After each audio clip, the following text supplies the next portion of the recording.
Hey, everybody. Here's this Agile thing. My name's Matt Beam. I'm Mike Markey. And I'm Jeff Singleton. And today we've got a bit of a grab bag. We are going to talk about Agile doesn't mean no plans or coaching stance versus advisory stance. Is what I heard. We could talk about either of those things, but I think we were going to start with this this misinformation line. Yeah. This idea that people are declaring a truth about, I don't know, let's take some subject at random, Agile, and using that as a limiting factor in how they go about their day. Agile, you say? How many times have you heard the phrase, well, that's not Agile, or we're not allowed to do that now because that's not Agile? Multiple? At least once. Yeah. Okay. Yeah, it tends to be. It tends to come from a confused place, or a place of motivated reasoning. Yeah. Let's say. But I like that specific example you brought up, where we're talking about no planning. That plans are the thing. But what were you going to say, Jeff? I'm sorry. Yeah, and I don't know if there are particular people that tend to be prone to this because they bring, like we all do, baggage. So they've seen their professional life through a particular lens. Maybe it's traditional project management. And maybe they want to embrace Agile and agility, but somehow their perspective got skewed. Someone fed them misinformation, or they conveniently missed some information, which is very frequent. And then it gets set in their mind. That becomes a new mindset for them. We talked about mindsets last week before last. And it becomes another fixture in their heads. And so now it's another one of those myths, that long list of myths that we run into. We don't need no stinking plan. We're Agile. It's like, oh boy, you really need a plan. This is the Wild West. Everything here is just off the cuff. Shoot from the hip. Just react to whatever. So maybe to help out the audience, skip to the back of the book where the answers are. I don't know if they still do that. But in Agile, we plan, but just in short time frames, right? We still do planning. The point is we can't. The reason Agile exists, in my understanding, is that we're in not a complicated space. We're in a complex space. And so we can't see the relationship of cause and effect out further into. It's not like building a bridge. If you're building a bridge, you know how to build a bridge. We built thousands of bridges. You can just plan that work and work that plan. You don't need Agile. It's not appropriate. If you're building a new software thing, you literally don't know what you're going to do in step 13. You have to do steps 1 through 12. And so you plan, but you plan in smaller increments as far as you can see. Is that fair?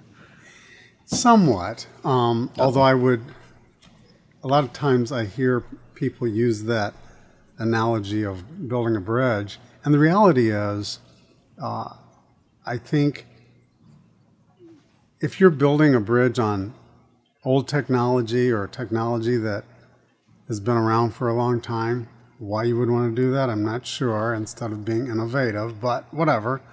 Yep. Yeah, I could see that. But even then, if you've done something 1,000 times, there is no guarantee that the 1,001st time that you're going to do it, you're not going to run into a wrinkle, new materials, new this, new that. And so complexity happens. Something, right? Yeah. Yeah, I agree. There would be variation and unknowns that happen just in life, right? You could get everything, the whole crew could get wiped out by an asteroid. But the same distinction, I think, makes sense in that, like, we know what concrete and steel behave like in January and July. Whereas the software, it's like you could create a software project that's never existed before in the history of mankind, and so there's just a different. It feels like a step change in terms of uncertainty. It is more dynamic, yeah, absolutely. One's a true creative process. You're creating something ostensibly for the first time. As opposed to recreating something that has existed before. But no two bridges are identical, I would argue. I would say that there's variations in those two. The spans are slightly different. The support points are slightly different. The different constraints that they have to be built to. So there's differences there. But the thing that I would have said following your earlier statement about planning is that planning happens at different levels. There's different degrees of depth that you go into. You can do a longer term, extremely high level plan, but the more detailed your plans get, the shorter your horizon has to be. Yeah. Because we have learned, and this is where the Agile part comes in, we have come to learn that plans change. That change happens. Things do not go according to plan. The moment you make a plan, it's out of date. So we just accept that. That's part of the Agile philosophy. So from that standpoint, if you were to take a inexpert view at it and say, well, you just told me not to make a plan.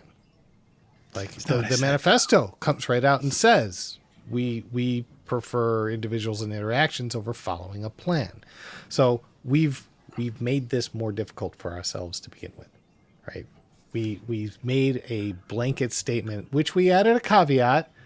While there is value in the items on the left, we value the items on the right more. The ones on the right, we value the other ones more, right? We say that, but they've already stopped listening by the time we get to that part in the manifesto, right? They heard you just go, there's no planning. A better way to express those values is to say, we value both of these things. Okay, everybody relax. We value both. But one of them. But given a choice, we would put more weight toward the individual interaction responsiveness part, because the plan has proven itself to be hard to maintain, perishable or unreliable. Yeah. So, and I don't want to go down the rabbit hole of what the hell? It's a podcast. if we worded it, or if the founders worded it, the original signatories worded it differently, would we be in a different outcome? It doesn't really matter at this point. But I am curious if that is the source of the confusion. You know, in other words, we value the things on the left more than we value the things on the right. But we do value the things on the right. And that gets lost in the conversation. And is that the way that is presented, is that really that source of confusion where people lock on to the first part of it? It's almost like when you provide a general, we're thinking roughly, later this year we're going to get this delivered. And all of a sudden people are like, oh, they're going to deliver something in December. No, that's not what we said. But that's my understanding totally. So this is secondhand, obviously, but my understanding of that description from people who were there is that they disagreed the entire weekend and mostly skied. And on the last day, we're like, can we have something coming out of this? We need an outcome. They were talking about a bunch of stuff, but the subset of what they ended up documenting was tiny compared to all the stuff they disagreed about. And I would, to actually answer your question, Jeff, I don't think it's the only source of the misinformation. It may have been a genesis of the misinformation, and that genesis is echoing through what people have heard over time. And it's really easy to find the Agile Manifesto and start reading for the parts you don't like, especially if you're coming in with a closed mind to begin with. Yeah, right? but then it doesn't take long. You can shut that thing down in under a minute. Like, we don't do plans. We don't have it. It's. But at that point, you don't have a communication problem. You've got a problem of good faith, right? You got somebody who's decided the way that they're going to interpret this thing. It sounds like is what you're saying, right? The motivated reasoning is, I think, the way I put it before. It's like, oh, I know how I want to read this document to get to the conclusion that I know I want anyway, starting out. Or to prove that this is a action I don't want to take. Totally. Oh, I can find a reason not to do it. So when you encounter just one of these examples of misinformation, the example of the planning situation, how do you how do you correct it, or do you attempt to correct it? What's your response to somebody who says, "Well, we don't plan, or we're doing Agile, so we don't need to plan"? Well, what's your response to that? Well, I'm a professional certified coach, so I use exclusively powerful questions. God. No. Yeah, because at that point, they're not looking for coaching. They're looking for advising because they're saying this doesn't work. So if we were to look at that from an advisory stance, I think one of the first questions is, where did that perception come from? Like, ask them, where did you hear that? Yeah. Well, that's just what people say. Okay, which people? Is it people who you are forced to listen to, or is it just things you've heard? Right? Because if it's coming from, I don't know, a leader, your CIO or your CFO has said that, right? And so you're parroting it. Well, we have a much deeper problem that we have to contend with, right? But to actually say, look, first of all, your interpretation is misplaced. You're blaming Agile. And Agile didn't do anything about that. Agile didn't say anything about that. If you were to say, be using a framework like Scrum, you couldn't say that Scrum is at fault for that either. Scrum is a framework. Agile is a philosophy. You're talking about planning, which is a practice that has existed before Agile even hit the stage. People have been doing plans for all time. So there is nothing about having a plan that is antithetical to Scrum. Because Scrum doesn't care if you have a plan. Scrum just says, once you've got a plan and you've broken the work down into this stack, I can give you a method of going through the stack in a deterministic way. And then possibly be able to use the rate at which you are going through that stack to give you some projection of how long you're going to be working at it. That's really all Scrum is doing, right? It's giving you a way to take that complex problem and break it down into manageable incremental chunks. Agree? Roughly, I guess yeah. high level, you could say, yeah. Okay. So the fact that Scrum didn't say make a plan or make a design or do any of that stuff isn't a shortcoming of Scrum. It's because Scrum doesn't tell you how to do the work. Scrum tells you how to manage the work. So a backlog is not a plan. A backlog is a container for the plan. Is that kind of what you're saying? Yeah. May well be. Yeah. Fair enough. So garbage in, garbage out. Yeah. I would want to know how they feel about plans. That to answer your question, Jeff, how to deal with that person. Maybe I wouldn't ask directly, but like, have you had problems with planning here before? Have you made some plans and made some commitments and then failed to meet them? And there's a lot of drama around the plan. Are people shy to make plans? Are they concerned about, I would try to see what lens are they looking at plans through? Because like Mike said, it's just a practice that goes back thousands of years. It's just how do you feel about hammers? I don't know. Well, one guy hit me with a hammer once, so now I hate him. Yeah. I don't like hammers. Hammers cause pain. Exactly. Hammers give me headaches. You have an interaction problem. There's a human problem here that's right. It's not about plans. Yeah. Yeah. Yeah, and I think that in the back of my mind, when I hearken back to the experiences that I've had where I've heard people say things like that, sometimes it's from a very innocent perspective. Somehow or another, they picked up this notion that there is no planning, and their perspective is, but we need to plan. Yeah. So good. That's a good thing. But other people use it to the point that I think Mike was referring to as, this is why this isn't going to work, because if we can't plan, blah, blah, blah. it's a negative. Yeah. It's a more negative perspective. But I've encountered people on both sides where they innocently just, I was told, there would be no math. Well, sorry, there is math, and there is planning, by the way. Yeah. Yeah, that sounds like an opportunity to inhabit the the teaching stance of Agile coaching, which presages our possible next topic. There you go.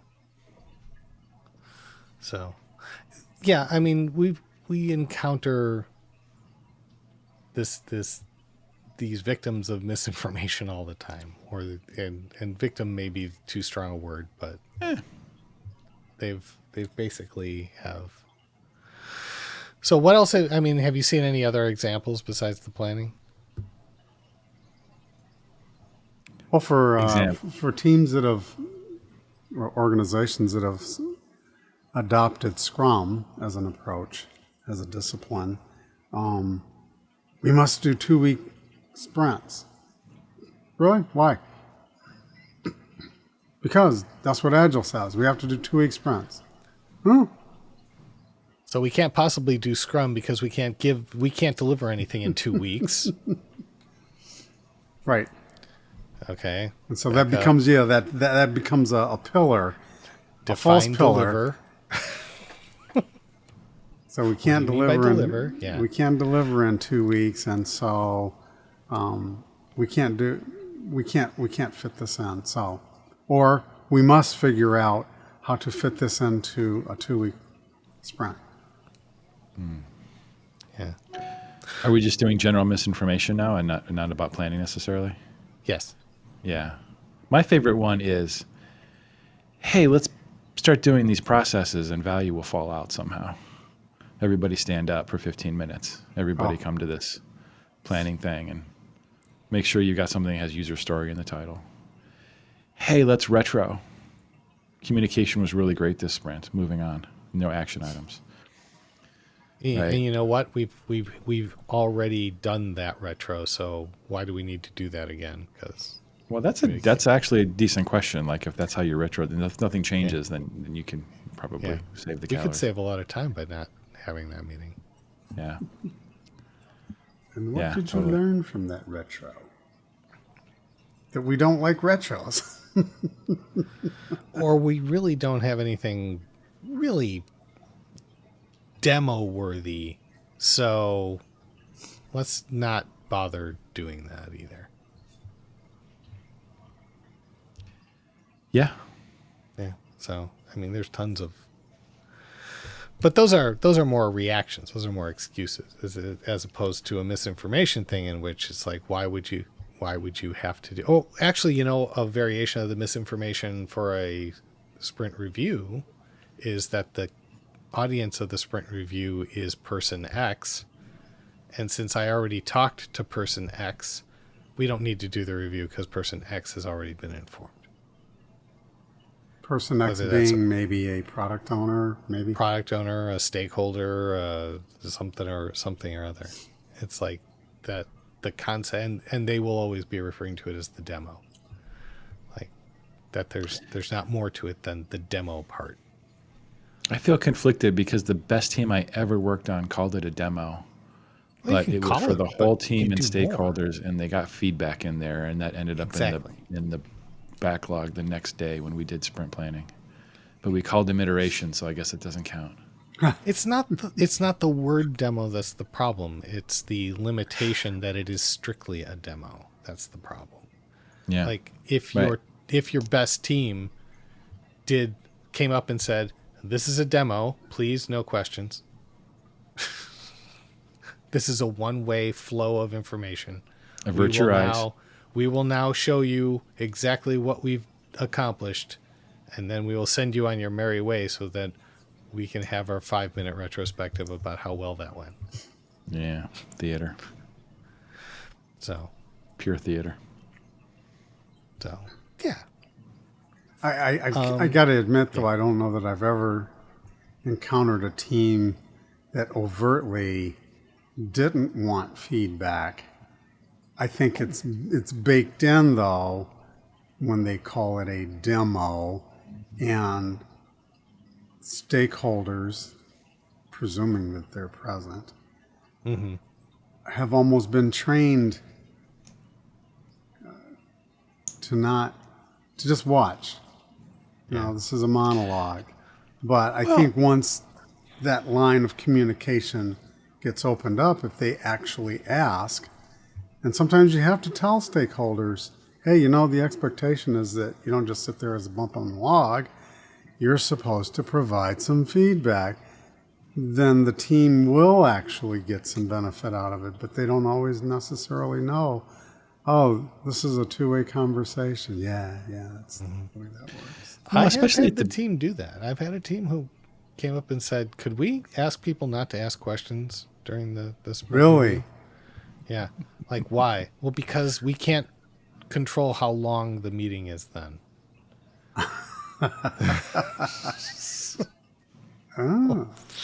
Well, and to be fair, at some places I've been, like especially large organizations, what happens is you get the work defined at the high level, and then it basically gets decomposed, but it flows downward. It's already been decided what we're going to do. So at the sprint boundaries, it's really, they're not looking for discovery. They're not looking for feedback. They're looking for progress towards the plan that is already set out, and there's not going to be any pivoting anyway. Like, what do you need feedback for?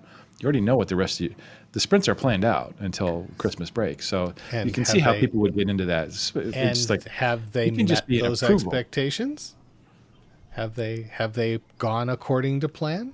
Have the teams achieved everything that they were supposed to achieve in the way that you said they would? well, they were generally speaking complex domains, so stuff broke constantly. But they had the plan, and they weren't going to divert from the plan anyway. So And did the plan ever get updated? I won't say never. Eventually, when Yeah. they didn't ship on time, they had to make a new plan. Or they found a way, when September 1 hit, they found a way to make whatever they had at September 1 fit the criteria that they needed to declare it good enough to meet the whatever release. Yes. Yeah. They But do they never get trued up. religion in the last week before the deadline. Yeah. Yeah. And then we say, let's have a retrospective and actually have a conversation about what would our life have been like if we had had that conversation sooner. All the signs were there. Like, we saw the signs at the end of the first sprint when everything that you planned did not get completed. And then it all rolled into the second sprint, and you thought, well, they'll just ramp it up a little and they'll make up the difference in the second sprint. And then they not only didn't do that, they didn't finish a large portion of what was in the second sprint either, but it rolled into the third sprint. The signs were there all along. What would our life have been like if we had responded to those signs instead of just sticking our head in the sand and presuming the plan was going to work out in the end? Yeah. I hate just sitting and feel like I don't want to feel like I'm just sitting and beating up on people. I mean, like, what could we have done to have reached that? This is why I'm going to raise it. I'm going to not chat GPT. I'm going to talk about mental models, right? If the question is, what can we do as coaches, right? Somebody had a mental model that was not totally useful, and we failed to reach them. Why did that happen? Because I've been in those places, and They're all I'm smart like, people. They're all smart people. They don't need you to tell that. You don't know their domain. You don't know this team. You don't know these people. I've worked with these people for a decade. I know them. They're gonna pull this out of their ass at the end. yeah. So they know a bunch of stuff, and it's because a lot of times it's easier to coach people who are new to it, right? Because there's nothing for them; they can just learn. Right. In some empty places vessel. you go and yeah, so they have a shorter journey than somebody who needs to unlearn and then get to more or less zero and then start to learn the new thing. I think that's part of it sometimes. And if people don't believe that or not open to that or don't think it's them, then it's almost impossible. Yeah. Because it takes real humility to do that. Yeah. I don't think there's enough humility in the values for Scrum and Agile and all that stuff. You think there should be more humility. I think there should be humility called out.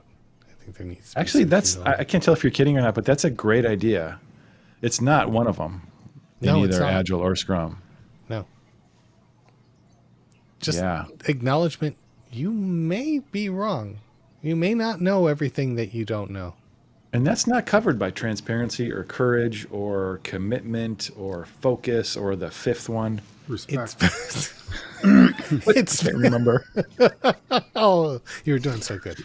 Yeah. And don't ask me to fill in the blank either. That was my next question. But we danced around it with courage. I'm sure somebody at some point said, having the courage to admit when you don't know something Yeah. is maybe a more palatable way to say a thing than to say to have humility, Yeah. right? Or be Yeah. humble. Humble's somewhere. One of them's got humble. I don't know which one it That's is. an ideal team No? player thing. Oh, Humble, okay. hungry, and smart, I think. Fine. It's not in a framework. Fair enough. You're right. It should be somewhere. I agree. Because sometimes you see the managers choking on the servant leader thing. Like, I worked for decades to get status in this organization. I'm not a servant. Which, yeah. And I know my people, they don't know what I know.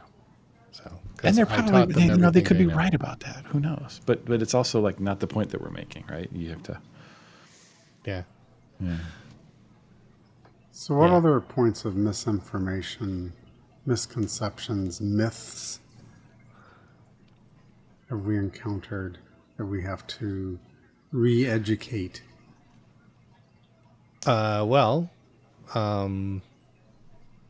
There's the counter agile responses, like things like we need to have our subject matter experts doing things. That's the most efficient way to do things is to have your subject matter expert do it, regardless of what the rest of the team is doing.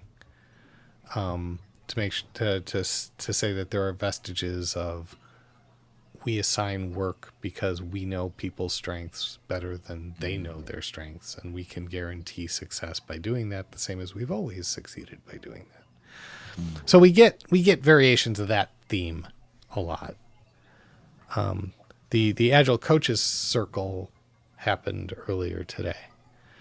And I think before you showed up, Matt, there was a conversation that was going on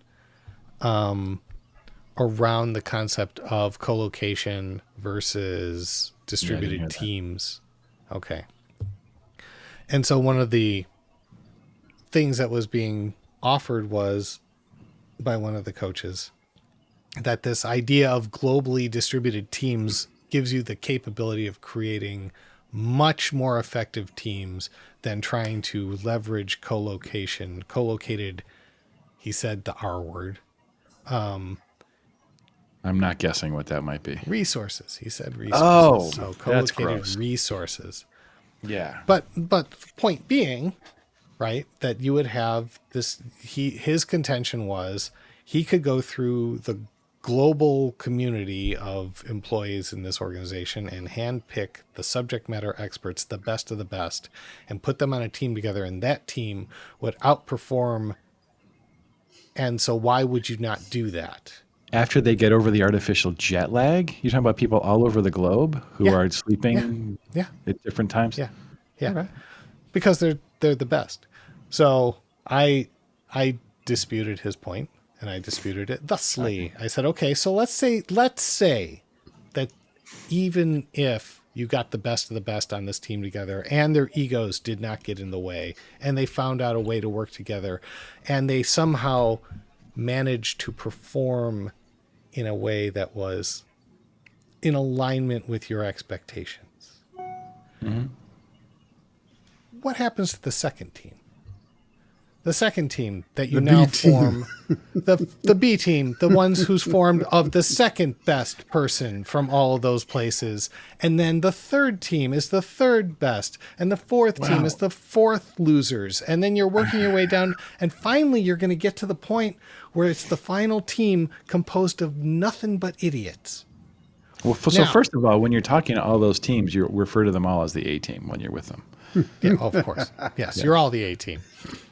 But the point being, I said, all right, so now you've got this team up here that is allegedly performing at a stellar capability, and this team down here that is performing really badly. And so you have a distribution of performance based on capability, because his contention was that people have a limit to their capability based on their knowledge and experience. And I said, Well, it's obviously true.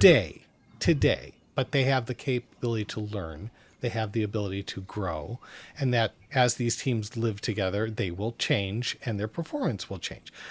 So, but the point being, on day one, you form all those teams, you have a continuum of high performance down to low performance. On average across the spectrum, you have average performance. So how is that average performance demonstrably different than just taking a collection of co-located people and throwing them in a team together? The odds are that would also be an average team. So now we have the opportunity to have these people who are co-located who could grow faster because of what we hope are better ways to communicate, more efficient ways of communicating, and learning to get along than those teams that are globally distributed in different time zones are going to enjoy. So I would contend that a co-located team has the potential to grow faster than those distributed virtual teams. As a function of easier, quicker communication, more connectedness, the whole thing, like the firmware that is underlying the human thing, that, I mean, the way that our superpower is that we can collaborate and have theory of mind about each other. We can understand what we're thinking and feeling, and we can go, that the trust builds speed, and whatever gets in the way of that slows us down as a team. Yeah. Yeah. It sounded, though, like you conflated two things. One being co-location, and the value of co-location, and the other of populating a team with a bunch of A players. Ours. I think it's been proven numerous times that you populated a team, it doesn't matter what kind of team it is, whether it's a development team, an executive team, or a sports team for that matter, with a bunch of superstars, and that does not guarantee success. In fact, usually it just fizzles out because there's a lack of chemistry, a lack of collaboration, and it's me. Whereas if there's co-location, there is some, presumably, and this is an assumption that we're making, there's presumably this air that we can collaborate together, learn from each other, and so, but, you could co-locate a bunch of superstars, frankly, and they're all just jerks, and they all are a bunch of prima donnas feeling like, I'm getting mine, and I'm better than so-and-so over there, and it devolves into chaos. And so I think there is some value in the co-location. I don't know that I know that historically we've said co-located teams do best. Well, there is value, but not a guarantee. Not a guarantee. I think the value is based on the fact that I can easily hear you, I can see you, I can sense you, I can, the communication bandwidth I can is smell you. I can that actually. Yeah. So, but if I had the technology to have that level of real time feedback with somebody thousands of miles away, to me that would equal co-location, right? Yes, it's the fume extension for Zoom. No, I would mute the olfactory channel. And Mike and I have we've kicked this around a lot of times before, and maybe you and I have too, Matt, where it's not a matter of, and this is just purely my opinion, we've moved beyond co-location, for better or for worse. Yeah. That's fine, but at least use your brain when you're forming teams Why would you form a team that's got somebody in Latvia, somebody in the UK, somebody in Mexico City, and somebody in Hawaii? Yeah. Why would you do A- that? That makes no sense. A players and B players and C players and D players all look the same when they're asleep, right? Oh, Yeah. nice. I like that one. Thank you. Appreciate At that. least try to get them in a similar time zone that people can actually function and collaborate together. Yep. You know, I'm preaching to the choir though, so. Yeah. Well, I grant your collocation conflation accusation. So don't I think that is conflating two things, and I think I would just correct that or amend that statement just to say. All right. So the conversation about A players down to Z players, and to say that compared to a group of randomly assigned or just groups that were more time co-located, maybe not location in similar time frames, not Synchronous in versus necessarily- asynchronous? Yeah, just so they're not distributed globally like Hawaii to India. That's probably asking for, and we've seen it, right? We actually did have one team with somebody in Hawaii once, What are you going to do? and other people in India.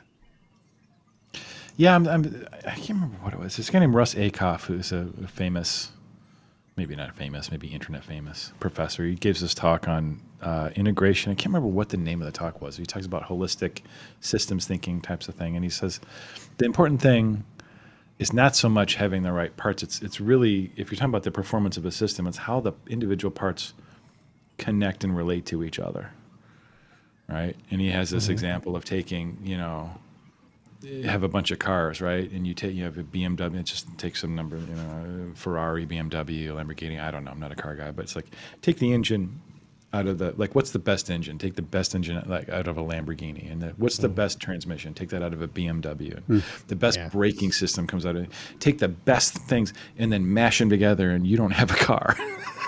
You don't have anything that's worth anything, because it's not just about the quality of the individual components, it's about how it all fits together, how they work together, the boundaries and Right.